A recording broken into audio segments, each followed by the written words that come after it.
నచ్చిన ఆలోచన వారు చెప్పడం అనేది పరిపూర్ణంగా చూస్తూనే ఉన్నాం. కానీ అది పరాకాష్ఠకు చేరిపోయింది. నిన్నటి రోజున వాటి మీద కామెంట్స్ చేస్తూ వ్యక్తిగతంగా ఇప్పుడు జగన్మోహన్ రెడ్డి గారితో పోల్చి మా పార్టీలో ఉన్న నాయకుల్ని, వారి కుటుంబ సభ్యుల్ని, వారి భార్యల్ని ఏ విధంగా ఆయన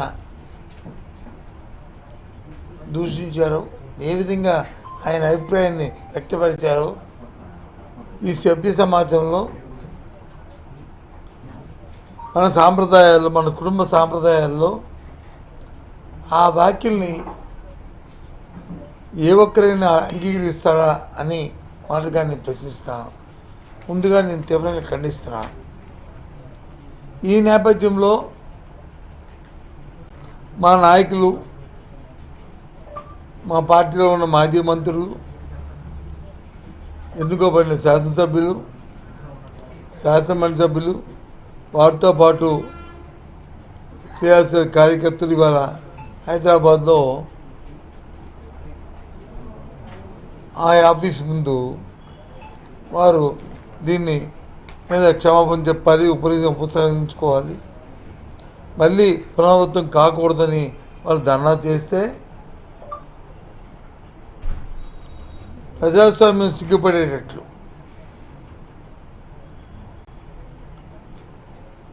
ఈ ఆంధ్ర రాష్ట్ర దురదృష్టం, రాష్ట్ర ముఖ్యమంత్రి, వారి తనయుడు, ఉప ముఖ్యమంత్రి వారి కన్నులు చూస్తే చాలా శోచనీయం. ఎవరైనా ఖండిస్తున్నాం మాట్లాడండి. వార్తా కన్నులు ప్రజాస్వామ్యం మీద వచ్చి యుద్ధమంటారు. ఏం చంద్రబాబు నాయుడు గారు వారు మాట్లాడిన పలుకుల ముందు మీరు ఖండించవలసిన ఆవశ్యకత ప్రజాస్వామ్యం ఉందా లేదా? మీరు నిజంగా సాంప్రదాయాన్ని మీరు గౌరవించిన వాళ్ళైతే, అంటే నా ఇంట్లోకి వస్తూ ఒకటి, పడింట్లోకి ఒకటి, పక్కింట్లోకి వస్తూ ఒకట, ఏమిటి మీ ద్వంద్వైఖరి? అన్న మాటలు అన్నిటిగా ఆపాదించుకొని లేనిపోయిన సృష్టించి మీరు మీ కుటుంబ సభ్యులు ఎంత హంగామా చేస్తారో ఈ రాష్ట్ర ప్రజలు చూశారు కదా. దాన్ని ఎవరు సమర్థించదు కదా. ఈరోజు సాక్షాత్తు మరి ఆ పత్రిక అధిపతి మాట్లాడిన మాటల్ని మరి మీరు ఖండించవలసిన అవసరం ఉందా లేదా? ఇది ప్రజాస్వామ్యంలో ఈ సాంప్రదాయం కోసం చెప్పాల్సిన అవసరం ఉందా లేదా మీకు? ఎందుకు ఈ కార్యక్రమం చేయలేదు? తిరిగి పైపెచ్చు మీరు వచ్చి ప్రజాస్వామ్యం మీద దాడి అంటారా? మీ కొడుకు వచ్చి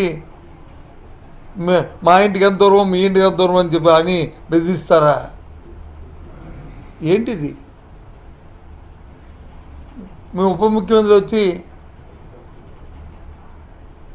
ఆయన వరకు వస్తారు, వచ్చి ఆయన ధర్నా చేస్తాడు వెళ్ళి అదే ఆఫీసులో ముందు కూర్చొని.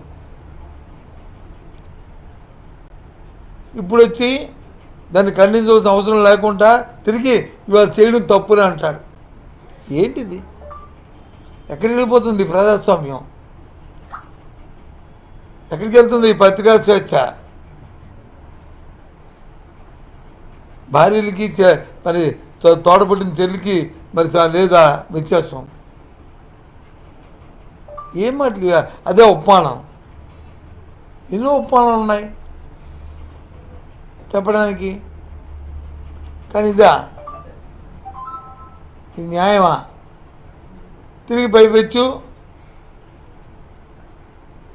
దాన్ని విత్డ్రా చేసుకోకుండా, జరిగిన తప్పును ఒప్పుకోకుండా తిరిగి సమర్థించుకుంటూ